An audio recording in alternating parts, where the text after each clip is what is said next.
प्रणाम। हम ओमनाथ विलेजुआ चैनल पे आप लोगों का स्वागत है। आज हम बात करेंगे पाकिस्तान सरकार अब इमरान खान इतने निचता पे आ गए हैं कि वहाँ अब वो हिंदू और ईसाई लड़कियों को चाइना में ले जाके बेच रहे हैं। अब ज़रा इस पे हम बातचीत करेंगे।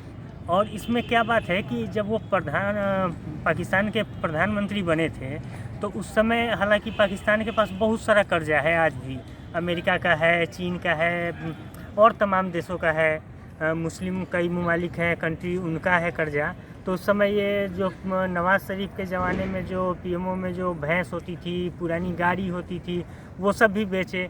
और कुछ दिन पहले गधा का भी व्यापार करते थे। वो गधा पालते थे अपने यहाँ। और उसके लिए आपको जान के आश्चर्य भी होगा कि पाकिस्तान में गधा के लिए हॉस्पिटल तक भी है और वो चाइना में उसको सप्लाई करते थे। ये इनका मुख्य पेशा है। और अपने यहाँ देशों में वो मुर्गा पालन करते हैं और मुर्गा तो बेचते ही हैं, मुर्गा खुद बेच देते हैं और पंजा और पंख अपने यहाँ रखते हैं लोगों को खाने के लिए। ये है उनका कुछ बातें। अब इसमें है क्या कि पाकिस्तान में अल्पसंख्यक के साथ होने वाले अत्याचार को लेकर एक अमेरिका में खुलासा हुआ है कि वहाँ पे वो हिंदू और ईसाई लड़कियों को चीन में दासी बनाकर बेचते हैं। यहाँ उनकी जबरन शादी कराई जाती है। अमेरिका के धार्मिक आज़ादी से जुड़े विभाग के अधिकारी हैं सैमुअल ब्राउनबैक। वो अपने एक रिपोर्ट में बताए कि ये सब हो रहा है वहाँ पे जम के पाकिस्तान में। और वहाँ धार्मिक आधार पे भेदभाव बहुत चरम पे है। उसके बाद महिलाएं क्यों नहीं विरोध करती हैं? क्योंकि वो महिलाएं असहाय है, कोई उनका समर्थन नहीं करने आगे आता है, इसलिए वो महिला ज़्यादा परेशान रहती हैं। और ये वहाँ पे पाकिस्तान में इसको मार्केट के तौर पे, व्यापार के तौर पे वहाँ पे किया जा रहा है ये काम। उसमें चीन के पुरुषों से उनकी जबरन शादी कराई जाती है। ऐसा इसलिए होता है क्योंकि महिलाओं के पास कोई समर्थन नहीं है। पाकिस्तान में अल्पसंख्यक के साथ धार्मिक आधार पर भेदभाव बहुत तेज़ी से हो रहा है। अब आप पूछिएगा कि ये वजह क्या है, वहाँ क्यों होता है?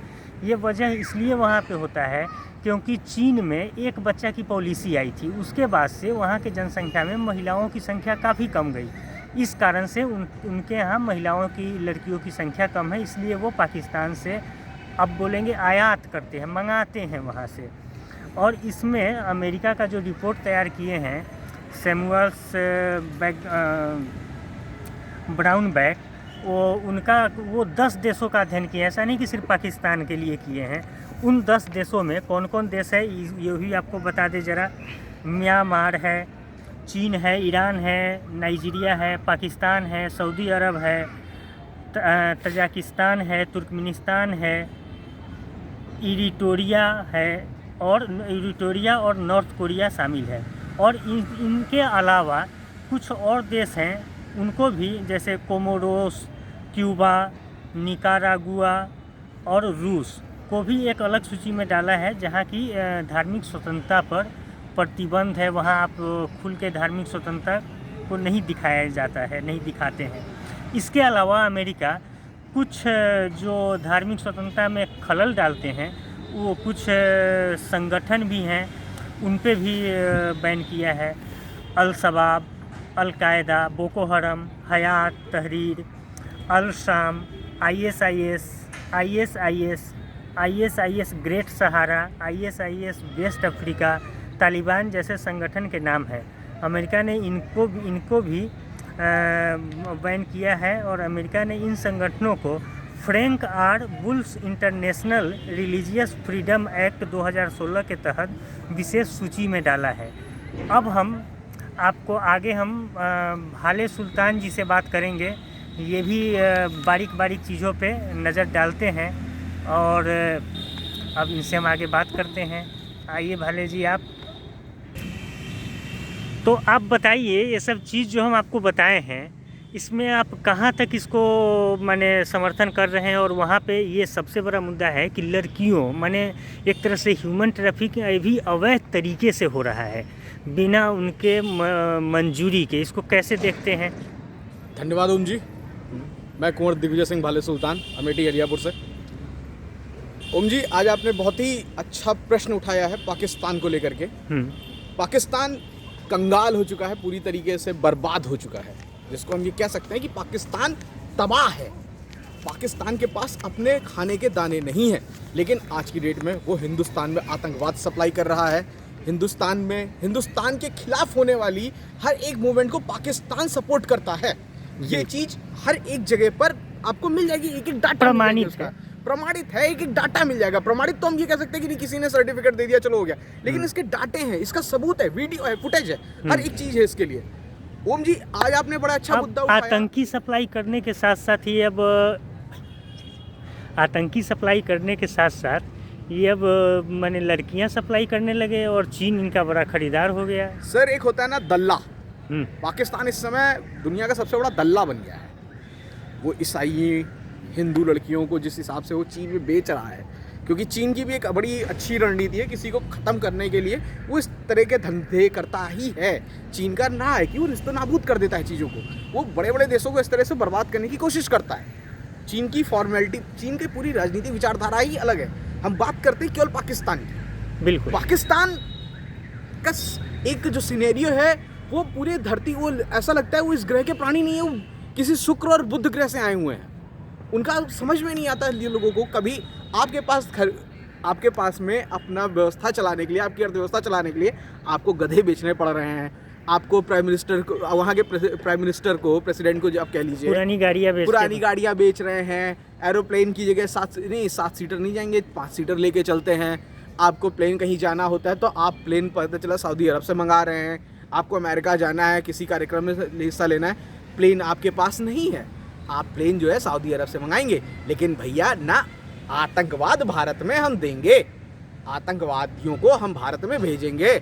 आप इसके लिए पैसे खर्च कर सकते हैं, लेकिन अपनी अर्थव्यवस्था के लिए आप पैसे नहीं खर्च कर सकते। लोगों के जीवन स्तर उठाने के लिए नहीं कर सकते। वो तो जीवन स्तर की बात छोड़ दीजिए सर, आप पाकिस्तान में तो जीवन स्तर का जीवन ही नहीं है। तो पाकिस्तान में जीवन क्या, जब जीवन ही नहीं है तो स्तर क्या होगा। लेकिन जानते हैं, सबसे बड़ी बात है कि यहाँ जो हमारे मौलवी लोग जो हैं, वो इन सब चीज़ों पे क्यों नहीं पाकिस्तान का विरोध करते हैं, कभी कंडेम्प्ट करते हुए उनको नहीं देखे हैं। यहाँ से हम जोड़ना चाहेंगे कि यहाँ के राजनीति में क्यों नहीं वो लोग आके आते हैं कहने कि ये गलत हो रहा है। जैसे चाइना के कुछ प्रांत में, वहाँ पे माने मुस्लिमों पे बहुत अत्याचार होता है, लेकिन ये लोग क्यों नहीं आवाज़ उठाते हैं, ये भी ज़रा बताइए। ओम जी, ये सबसे पेचीदा सवाल है और इसका उठना भी लाजमी है। लेकिन इस सवाल को हम आप उठा सकते हैं, हिंदू उठा सकता है, जो हिंदुत्व के लिए आज की डेट में है, या हिंदुओं के लिए काम करना चाहता है, या जो होता है ना कि एक सबसे बड़ी बात है इंसानियत ना। इंसानियत तो थोड़ा सा हम अलग कर लेते हैं। अभी इंसानियत तो तब आएगी ना जब इंसान होंगे। अभी तो हमें अपने हिंदुत्व की बात, मैं हिंदुत्व की बात करता हूँ आपसे, हिंदुओं की बात करता हूँ, हिंदुत्व की बात भी नहीं करता हूँ मैं हिंदुओं की बात करता हूँ।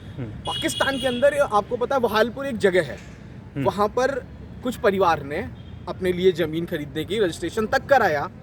वो जगह को पाकिस्तान के उस मंत्री के अंडर में देख रेख में तहस नहस किया गया घर, जो कि वहाँ पर उस आवास विकास का मंत्री है पाकिस्तान के अंदर। और वहालपुर में आप बिलीव मानेंगे कि 6 बच्चे दीवार के अंदर दबे रहे, लेकिन उनको तब तक नहीं हटाया गया जब तक उन्होंने पूरे घर को तहस नहस नहीं कर दिया। ऐसे ही एक कश्मीरपुरी जगह है पाकिस्तान के पंजाब प्रांत की मैं बात कर रहा हूँ आपको, ठीक है, जहाँ पे आज की डेट में इस समय खालिस्तान की डिमांड की बात चलती है अपने इंडिया में। मैं उस पंजाब की बात करूँ जो इस समय कश्मीर के पास में है। वहाँ पर कश्मीर में एक जगह है, एक प्रकाश नाम का बंदा दुकान चलाता था कपड़े की। हुआ ये कि एक मोहतरमा वहाँ पर कपड़े लेने पहुँची, 2 महीने बाद वो आई, बोली कि आप कपड़ा रिटर्न करिए और पैसे दीजिए मुझे, जबकि उन्होंने वो कपड़ा उससे उधार लिया था प्रकाश से। उसके बाद वो महिला, जब प्रकाश ने मना कर दिया, फिर वो महिला अपने घर जाती है, अपने घर में सबको सारी बातें बताती है कि हमारे साथ इस तरह से दुर्व्यवहार किया गया, वहाँ पे प्रकाश ने ऐसा किया, प्रकाश ने वैसा किया। एंड में उनके लोग आते हैं, प्रकाश की दुकान को तहस नहस कर देते हैं, यहाँ तक कि प्रकाश को बर्बाद कर देते हैं, प्रकाश को भी पूरी तरीके से मारते हैं। अब आप समझ लीजिए, ये पाकिस्तान है जहाँ के गुणगान, जो पाकिस्तान का गुणगान यहाँ के मौलवी करते हैं। यहाँ के मौलवियों को पाकिस्तान पसंद है। नहीं तो उनको कंडेम्प्ट भी तो करना चाहिए ना, ये तो जो हो रहा है वो भी करना चाहिए। वो आखिर यहाँ माने वो प्रेरित माने वहाँ के लिए बार बार यहाँ उकसावे वाली काम करते हैं, लेकिन कोई भी चीज़ जिसमें बढ़ चढ़ के आगे बढ़ना चाहिए उसके लिए ये लोग तैयार नहीं है। क्या इनकी मानसिकता में वही घर कर गया है क्या पहले ओम से? जी, इनकी मानसिकता में ना ये बोलते हैं कि हम कुरान पे चलते हैं, पैगंबर मोहम्मद साहब की कुरान पे चलते हैं, हदीस पे चलते हैं। नहीं तो लेकिन वो तो तभी हमको लगा जब मैंने बाकी जगह देशों में 3 तलाक ख़त्म कर दी और उसका भी लोग इतना विरोध किए। वही तो दिक्कत है, अगर आप पैगंबर मोहम्मद साहब की कुरान पे चल रहे होते तो 3 तलाक का विरोध क्यों कर रहे थे? बिल्कुल।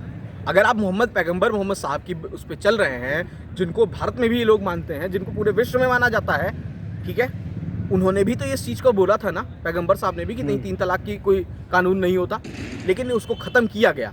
खैर 3 तलाक दूसरी बात हो जाती है, हम बात कर रहे हैं हिंदुओं के, ये यहाँ के मौलवी की।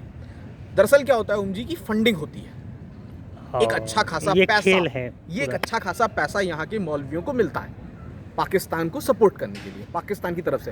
दरअसल पाकिस्तान तो खुद ही दूसरों से कर्ज लेता है, चाइना हो गया, रसिया हो गया, अमेरिका हो गया, अरब हो गया, इन सब से इनको पैसा मिलता है कि आप भैया अपने यहाँ चलो ठीक है जीवन स्तर बढ़ा लो, लेकिन ये जीवन स्तर बढ़ाते नहीं हैं। ये सारा पैसा आतंक, ये सारा पैसा बस सिर्फ और सिर्फ हिंदुस्तान को बर्बाद करने की तरफ लगाते हैं, पहली बात।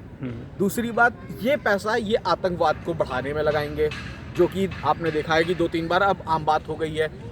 पीओके दुनिया जान रही है, पीओके भारत में पैदा होने वाला बच्चा भी बोलता है कि पाक ऑक्यूपाइड कश्मीर के अंदर आतंकवादी बनाए जाते हैं। ये सारी चीज़ें हैं। ओम जी, सवाल ये उठता है कि आप हिंदुस्तान में रह रहे हैं, हिंदुस्तान की आबो हवा में सांस ले रहे हो, आप हिंदुस्तान की धरती पर उगा हुआ आप गेहूं दाल चावल खा रहे हो, लेकिन आप हिंदुस्तान की बात बिल्कुल नहीं करते हैं। आप हिंदुओं के आप हिंदू मुस्लिम भाईचारे की बात बिल्कुल नहीं करते हैं, आप डाइवर्जन की बात कर रहे हैं। हर एक मस्जिदों में मौलवी यही बोलता है कि भैया हिंदू हमारे दुश्मन हैं। उनमें भी हमको लग रहा है कि एजुकेशन की ज़रूरत है, आएगी धीरे धीरे, लगेगा समय में। अच्छी बात ये रही पूरे प्रकरण में, क्योंकि इसमें भारत की तारीफ किया गया है उस पूरे माने रिपोर्ट में, अमेरिकन रिपोर्ट में, कि वहाँ पे ऐसी कोई वो उस तरीके का धार्मिक स्वतंत्रता में कोई परेशानी किसी को नहीं है, और ये एक अच्छी चीज़ है हमारे आपके लिए। चलिए अब देखते हैं आगे क्या ये लोग सीखते हैं और कैसे करते हैं। ओम जी, हिंदुस्तान सर्वधर्म समभाव देश है। हिंदुस्तान में हर एक तबके के लिए जगह है, हर एक व्यक्ति के लिए जगह। यहाँ का प्रधानमंत्री भी लाल किले के प्राचीर से सर्वधर्म समभाव की बात कहता है। आज की डेट में चाहे मोदी जी हो जिनको इतना कट्टर माना जाता हो, चाहे योगी जी हो जिनको एकदम कट्टरता की जड़ माना जाता हो, लेकिन वो भी सर्वधर्म समभाव की बात करते हैं। वो उन मुसलमानों के खिलाफ होते हैं कि जो हिंदुस्तान में रहते हैं लेकिन गाते पाकिस्तान की हैं, जिनके दिल में पाकिस्तान बसता है, बसता है। ठीक है, मजबूरी कि ये किसी चीज़ को समझने के तैयार नहीं होते हैं। बिल्कुल। अब हम लोग डिबेट यहीं पे बंद करते हैं, क्योंकि रोशनी थोड़ा कम पड़ने लगी है। और हम आपको ये बताना चाहते हैं कि दर्शकों को, हम लोगों को आपस में सौहार्दपूर्ण वातावरण में रहना चाहिए और हर किसी के सुख दुख में मिलना चाहिए, बातचीत करना चाहिए, किसी को कोई परेशानी ना हो। और आप लोग वीडियो को देखते रहिए, शेयर कीजिए, सब्सक्राइब कीजिए। धन्यवाद। फिर हम दोनों लोग फिर आपसे मिलेंगे। प्रणाम।